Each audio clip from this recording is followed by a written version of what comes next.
Hi, hello, welcome. This is cup learning. இப்ப நம்ம பார்க்க போறது photo copy effect. Photo copy எஃபெக்ட்னா ரொம்ப சிம்பிளா சொல்லணும்னா, ஒரு கலரிங்கான இமேஜ பிளாக் அண்ட் ஒயிட் மூவியா மாத்த போறோம். லைக்கா மூவின்னு சொல்றேன். ஸோ மூவி கிடையாது. அந்த இமேஜ பிளாக் அண்ட் ஒயிட்டா மாத்த போறோம். ரொம்ப சிம்பிள் தான். ஒரு சின்ன மெத்தட மட்டும் யூஸ் பண்ணா போதும். அத வந்து நம்ம கலரிங்லேருந்து பிளாக் அண்ட் ஒயிட்டா மாத்திரலாம். ஸோ வாங்க வீடியோக்குள்ள போலாம். ஃபர்ஸ்ட் ஆஃப் ஆல் நம்ம எப்பயும் போல Photoshop ஓப்பன் பண்ணிக்கலாம்.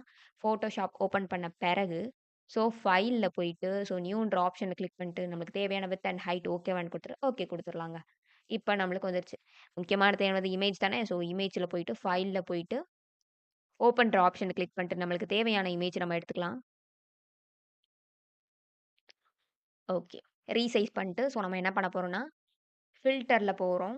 ஃபில்டர்ல போறதுக்கு முன்னாடி இன்னொரு ஆப்ஷன் இருக்கு. ஃபர்ஸ்ட்டு எப்பவுமே இமேஜ்ன்றது இமேஜ் ஆப்ஷன்ல தான் இருக்கும்.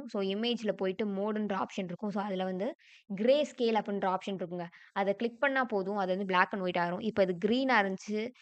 ஆனா இது வந்து பிளாக் அண்ட் ஒயிட்டா மாறிருச்சு. இன்னொரு இமேஜ்ல வந்து நான் ஓப்பன் பண்ணி காமிக்கிறேன் அத வந்து.